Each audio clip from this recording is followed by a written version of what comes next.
zonas de las antiguas repúblicas soviéticas, que es algo que la gente que nunca vivió bajo el comunismo simplemente no entiende sobre el comunismo. Todo estaba racionado, lo que llevaba a absurdos. Una historia que escuché de mi padre que vivió en Leningrado en los años 60. Las bombillas estaban racionadas y siempre escaseaban, así que tenías que tomar precauciones para evitar que te robaran las bombillas. Para prevenir el acaparamiento, las autoridades hicieron una regla de que solo podías conseguir una bombilla nueva cuando tu bombilla vieja se quemara, y tenías que presentar la bombilla vieja como prueba. Así que incluso las bombillas quemadas tenían que ser protegidas contra el robo. Si te robaban tu bombilla, ¿qué podías hacer? Había un mercado de pulgas de fin de semana donde se vendían productos del mercado negro. Podías ir ahí y comprar una bombilla usada y quemada, que luego podías usar para comprar una nueva. ¿Y adivina dónde iban las bombillas quemadas robadas? No es como si un ladrón pudiera entregar 20 de ellas para reemplazo sin levantar sospechas. Se vendían en el mercado de pulgas. Así que cuando ibas a comprar una bombilla quemada, había una buena posibilidad de que simplemente estuvieras comprando tu propia maldita bombilla de vuelta al ladrón. O el tipo encargado de recoger las bombillas quemadas en la oficina gubernamental tenía un puesto en el mercado los fines de semana. Viví en Rumanía, hacia el final del comunismo. Recuerdo los constantes cortes de electricidad, la falta de calefacción o agua caliente. Las 2 horas de televisión al día, que consistían principalmente en discursos o elogios para nuestro querido líder.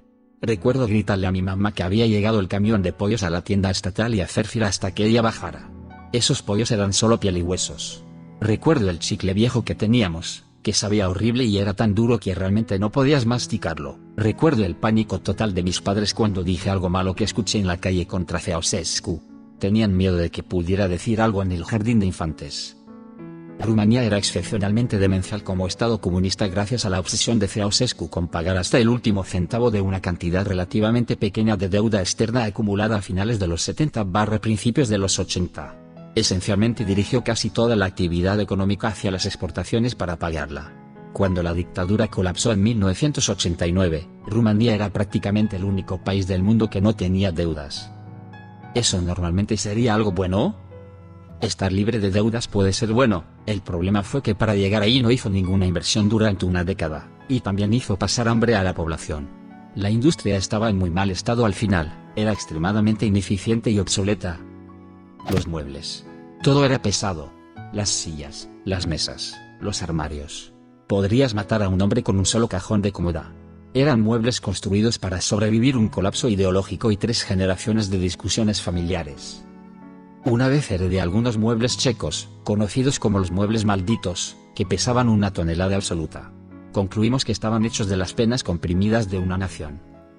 Este es un detalle muy interesante, cara sorprendida, gracias.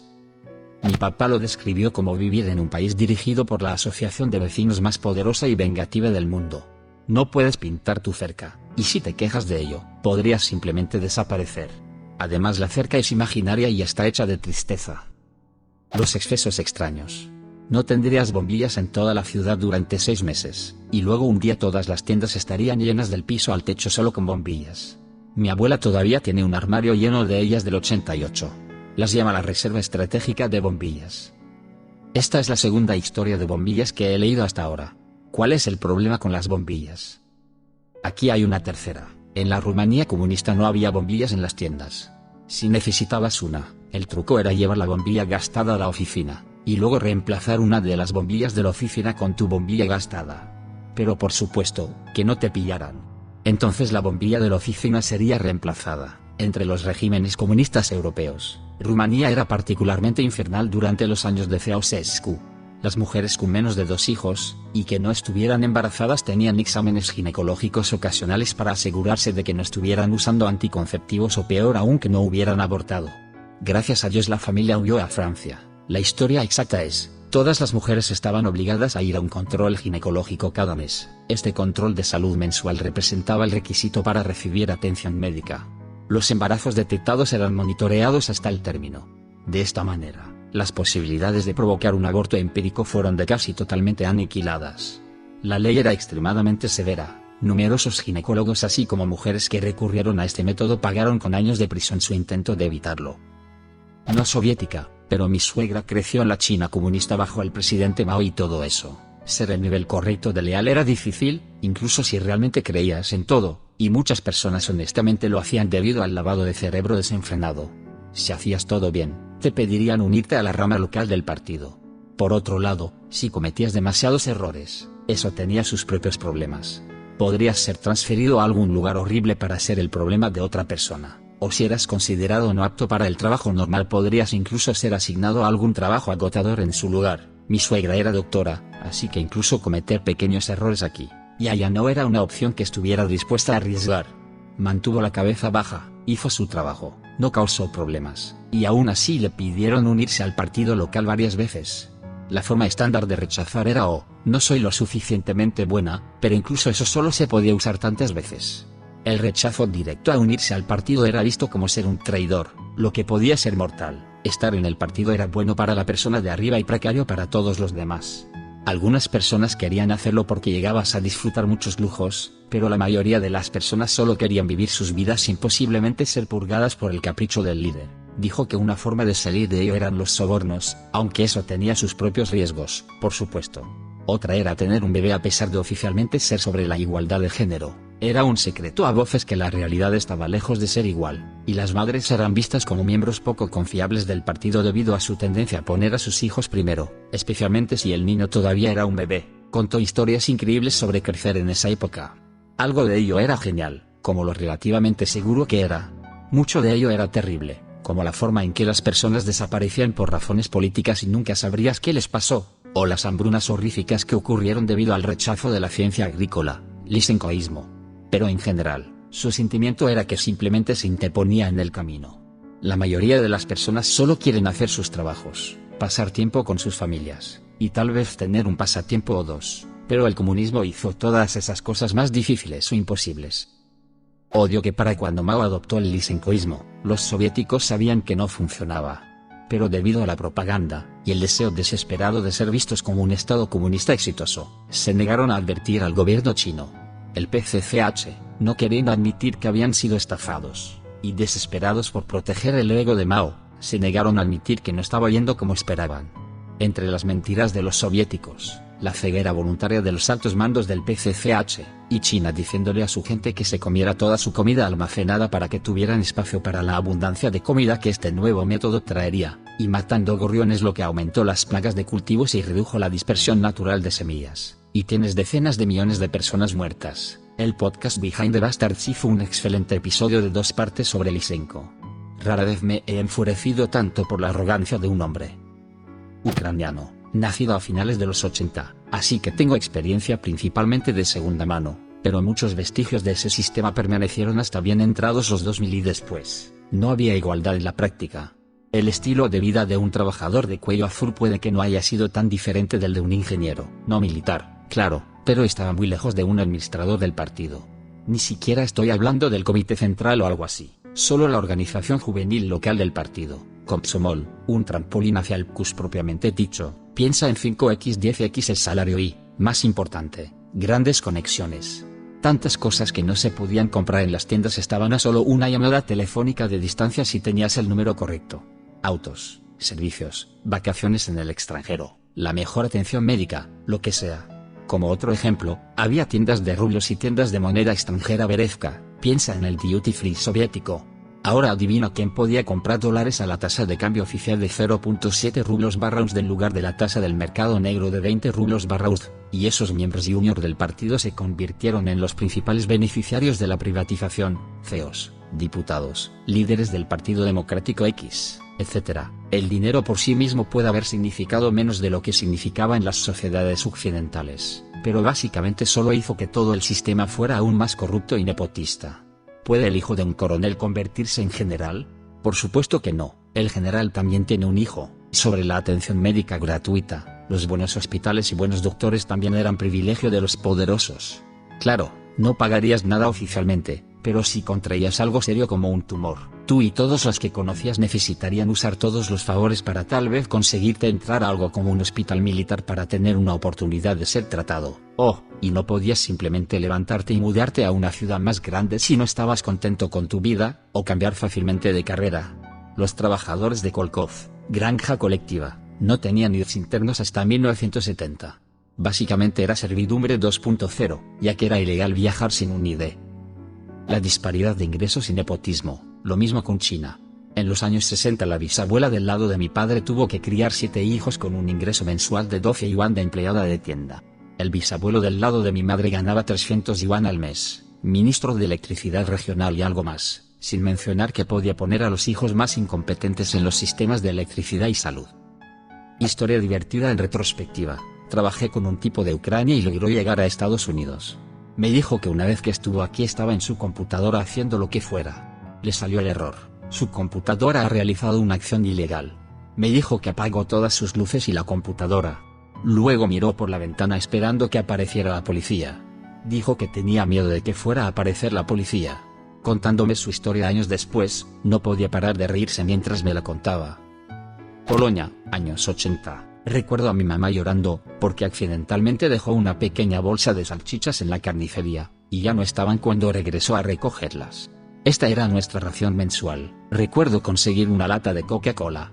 Creo que algún estudiante de intercambio me la dio.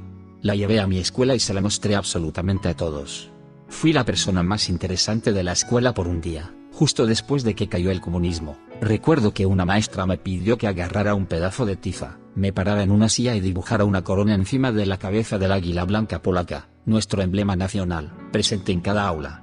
Este símbolo real estaba prohibido durante los tiempos comunistas. Toda persona que vivió el comunismo tendrá tales historias que contar. Era triste, aterrador, desesperanzador y la mayoría de las veces, surrealista. El mío fue tener autos Hot Wheels de Mieuda, que levantábamos, y veíamos cuál rebotaba más alto, como una marca de cuál era mejor. Serían de segunda mano con pintura descascarada de Mieuda. Y eso era lo mejor que teníamos. Mi papá se fue en tránsito cuando cumplí 5 años, en mi cumpleaños. Su regalo fue uno de esos bolígrafos seleccionables de 5 colores para mí, cuando se fue la noche antes de mi cumpleaños. Mi regalo de cumpleaños fue un maldito bolígrafo, que ahora puedo comprar por 50 centavos. La absoluta falta de opciones. No como, o solo hay 2 marcas de ketchup. No, hay ketchup. Y tendrás suerte si la tienda lo tiene. Y sabe a decepción roja. Recuerdo un invierno que mis padres me enviaron al supermercado local a comprar velas porque había cortes de energía. Entré a la tienda y solo tenía 2 productos, harina y azúcar. No diferentes tipos o de diferentes molinos o algo así. Solo 2 pasillos enteros llenos de bolsas de papel idénticas de 1 kilo, el resto de la tienda completamente vacía. Tampoco había clientes. Solo una cajera. Compré ambos, y era demasiado joven para entender por qué, pero mis padres estaban complacidos, y dijeron que fue una elección muy inteligente. Por cierto, debes haber vivido en un lugar burgués porque vi ketchup en 1990 por primera vez. Era considerado un producto de lujo occidental, como la cola. Tenías que ahorrar ketchup durante meses cuando tenías la suerte de encontrarlo en la tienda, para poder hacer una pizza en tu cumpleaños. No URSS pero Alemania Oriental de los 80. Mis padres probaron mantequilla real por primera vez en su luna de miel. Nacido a principios mediados de los años 80 en la Ucrania soviética, cualquiera que te diga que no hay pobreza, no hay miseria, o no hay opresión bajo el comunismo es un mentiroso. Recuerdo ver las filas para el pan y mendigos con mis propios ojos, y mis padres me dicen que el mismo tipo de cosas pasaron en los años 60 y 70, también, aunque en menor medida. Oh, y qué mal para ti si eres voluntario para ir a trabajar en el Kolkov.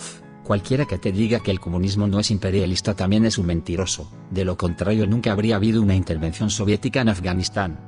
Eso ni siquiera empieza con la colonización de los países de Asia Central, los estados bálticos y otras partes de Europa del Este. Cualquiera que te diga que no había racismo o antisemitismo ahí también es un mentiroso. A mi padre le dijeron explícitamente que le negaron un lugar en la Universidad Estatal de Moscú porque somos judíos, y eso sin decir nada de la miauda que Stalin hizo en los años 50 con el complot de los doctores. Básicamente, es fácil decir, oh, bueno, si solo nos deshiciéramos del capitalismo aquí en Occidente, seríamos felices cuando en realidad, no serías feliz con los resultados, simplemente encontrarías un nuevo sabor de miseria, y ninguna respuesta a los males que plagan tu vida. Trabajé con una señora de Rusia en los años 90. Éramos archivistas en un banco, como el trabajo de nivel más bajo. Era esta dulce señora de mediana edad que parecía una babushka. Traía comidas rusas a las comidas compartidas. Dijo que le recordaba a su hijo, Igor. Nos hicimos amigos y me contó sobre su vida ahí. Me sorprendió mucho saber que había sido mayor en el ejército ruso y tenía una maestría en ingeniería eléctrica. Después de la caída, partes del ejército fueron disueltas, así que se mudó a Estados Unidos con sus hijos. Dijo que incluso con su posición bastante privilegiada en Rusia, ser empleada en Estados Unidos era una mejor calidad de vida. Los títulos y certificaciones soviéticas no significaban nada en Occidente. La mamá de mi ex era doctora en la URSS.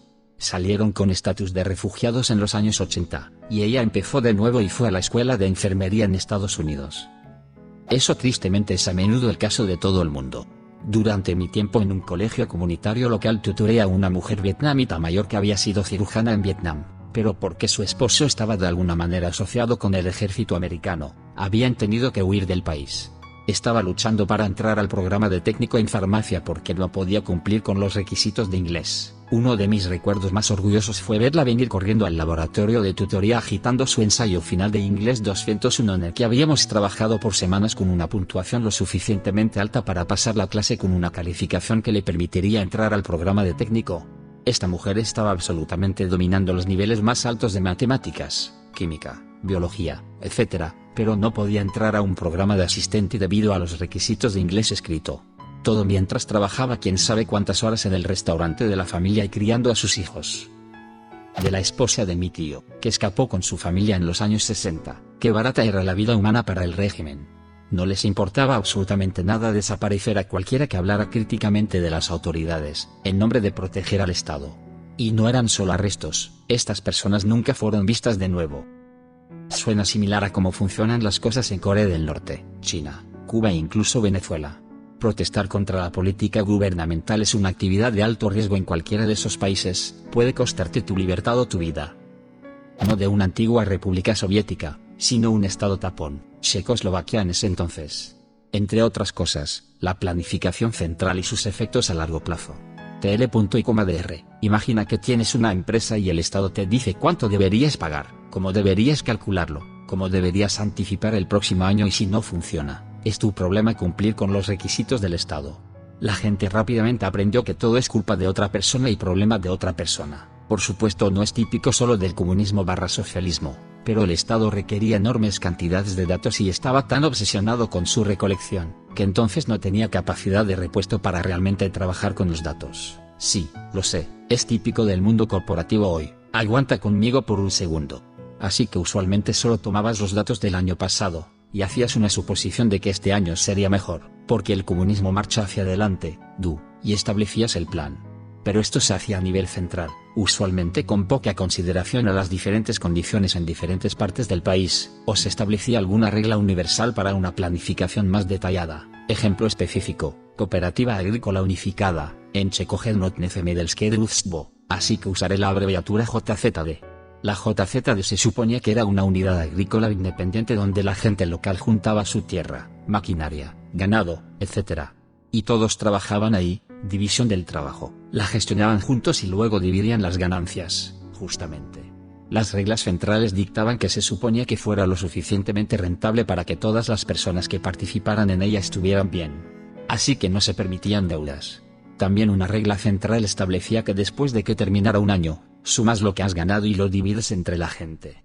Justamente, así que otra regla, cada tipo de trabajo tenía asignadas unidades de trabajo por las cuales te pagaban. Si pasabas un día cuidando gansos, era una unidad de trabajo. Si estabas manejando una cosechadora, podrían ser 5 unidades de trabajo. No estoy seguro del número aquí, pero para la idea general, la ganancia de fin de año se calculaba por unidad de trabajo, no por persona. ¿Ves el problema? La gente que participa en la JZD no va a esperar todo un año para que le paguen.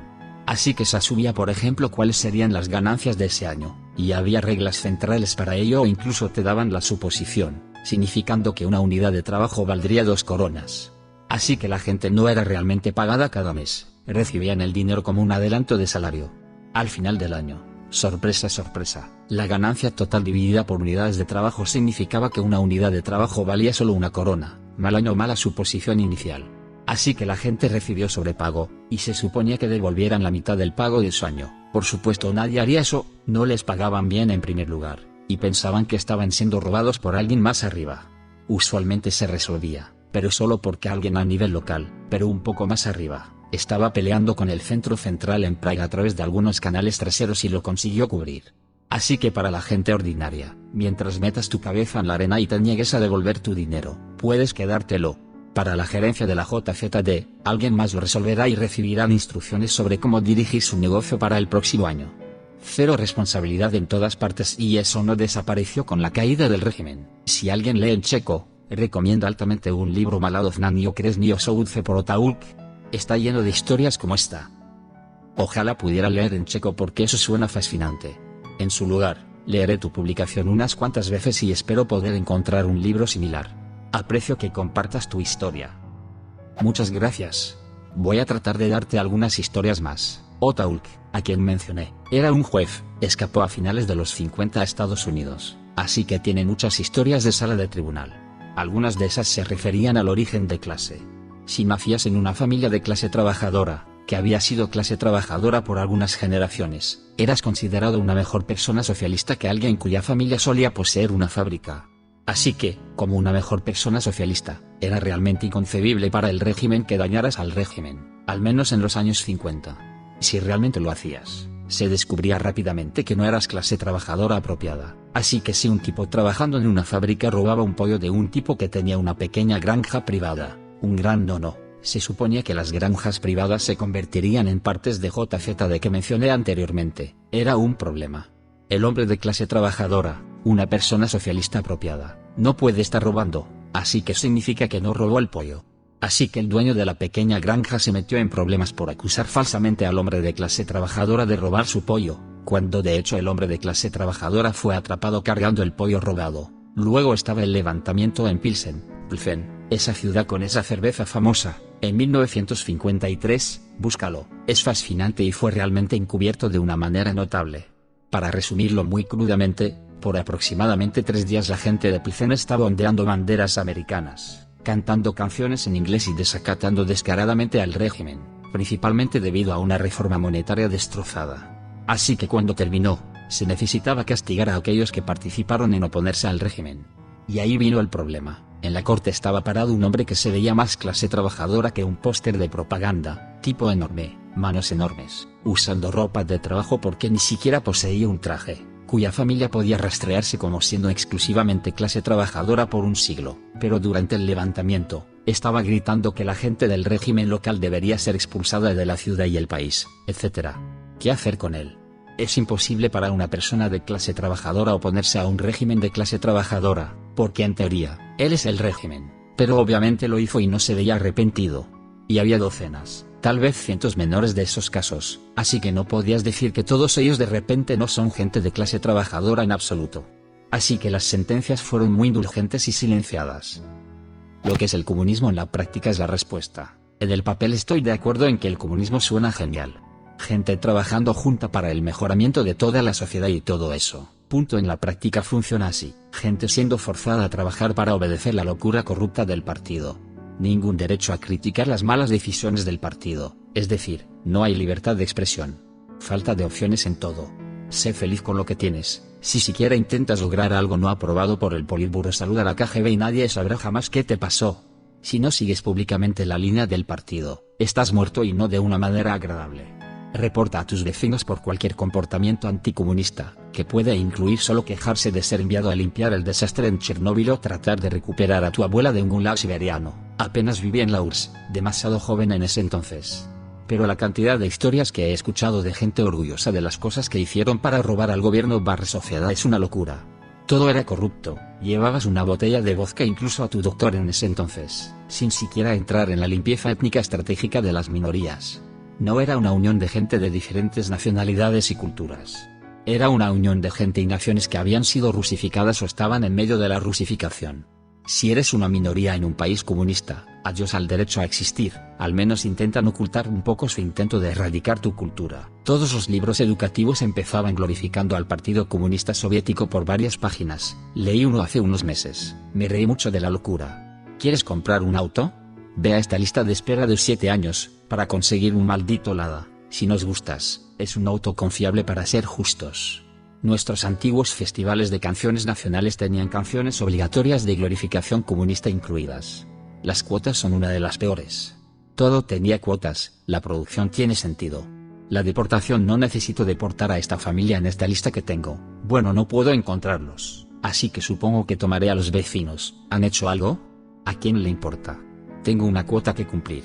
Hay algunos positivos en general que puedes decir sobre el comunismo en la práctica, pensando en la URSS, pero los negativos lo superan a un grado que ni siquiera vale la pena mencionarlo. La Unión Soviética existió por 70 años. No puedes decir que no funcionó, simplemente no funcionó bien. Creo que Corea del Norte es el nuevo poseedor del récord como prueba. En realidad estaba tratando de ser amable cuando publiqué esto. La gente se molesta por diferentes cosas. Yo me molesto por estudiantes universitarios en Estados Unidos ondeando banderas soviéticas. Puedes ser socialista, yo soy socialista.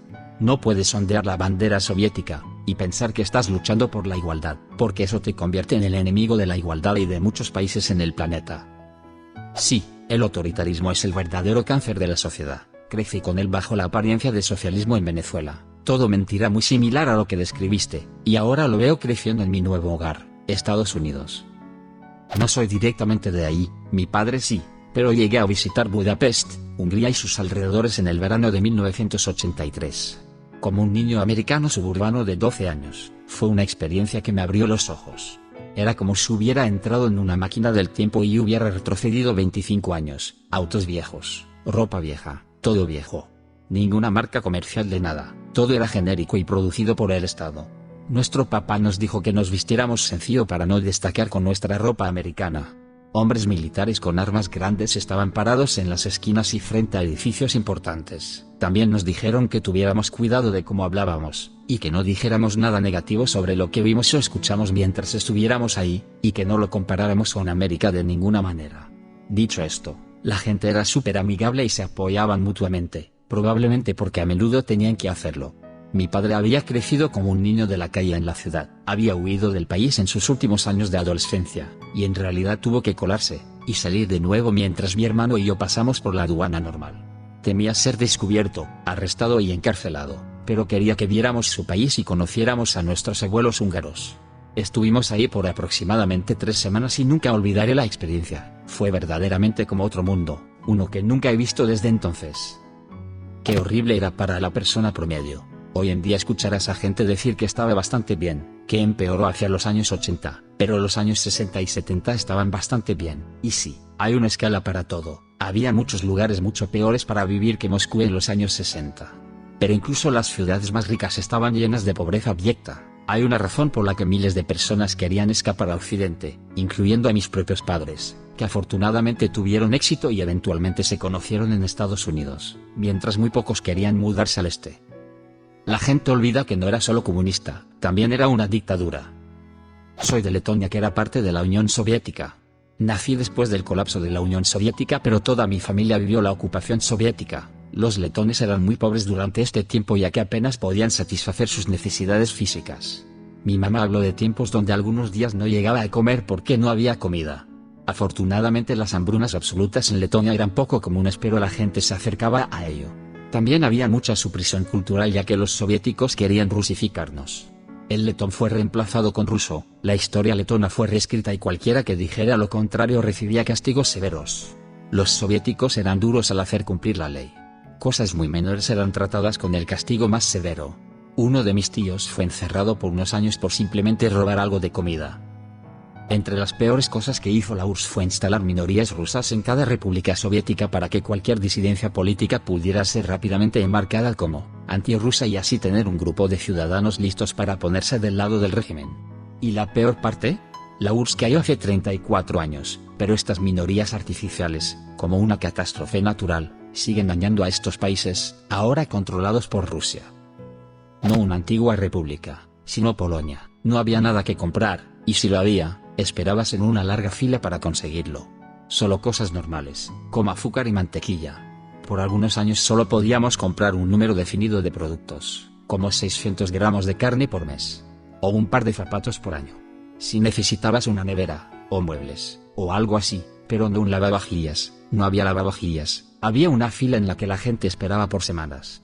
Bueno, no esperaba realmente todo el tiempo, pero había una lista de nombres en un cuaderno, y tenías que verificar tu nombre cada día con una persona que tenía el cuaderno y estaba manteniendo la fila. ¿Te perdiste un día por cualquier razón? Estás fuera. Entonces recibías noticias de que la tienda realmente tendría entrega de neveras. Y los últimos varios días realmente esperabas 24/24, alternando con miembros de la familia. y luego comprabas lo que fuera que estuviera en la tienda, el modelo, color, tamaño no importaba. Y las cosas eran súper caras, como una televisión costaba un salario anual. Y si lograbas ir al extranjero te sentías realmente pobre, ya que tu salario mensual era igual a $30 estadounidenses. Un vendedor en una tienda era mucho más importante que un profesor universitario. Pero si eras un jefe miembro del partido de una fábrica de autos, comprabas un auto nuevo cada año, lo vendías en el mercado secundario al triple del precio que la gente pagaba para no esperar una década en una fila virtual para comprar un auto de una fábrica, y vivías como un rey. El capitalismo tiene sus problemas. El comunismo es peor.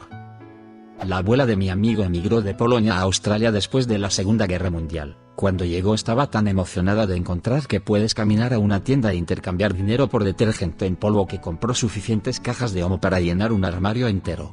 La última caja se terminó alrededor del año 2000, así que duró más de 50 años, y se había vuelto legendaria en su familia. Mi amigo dijo que era divertido comprar el empaque viejo y nuevo porque la caja vieja era solo azul simple con Omo en ella, mientras que la caja nueva tenía colores brillantes y burbujas de explosión prometiendo poder enzimático que explota manchas. El producto adentro se veía igual. ¿Qué no entiende la gente sobre el comunismo? Deja un comentario y suscríbete al canal si quieres ver más videos como este.